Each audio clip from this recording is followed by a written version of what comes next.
This is a short take on a double portrait, two-layer cameo of the Sforza couple.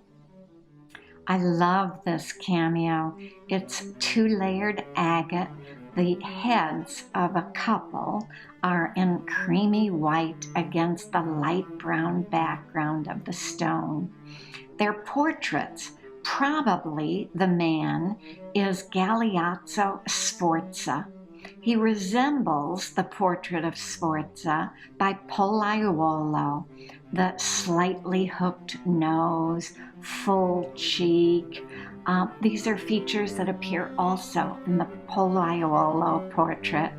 Bona Sforza, his wife, has very delicate features, as appear in her portraits too.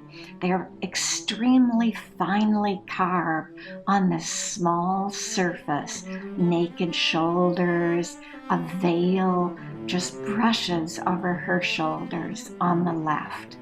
They're probably from the late 15th century in Italy. It's quite early. It's very rare. Mounted in the 19th century to go on a necklace.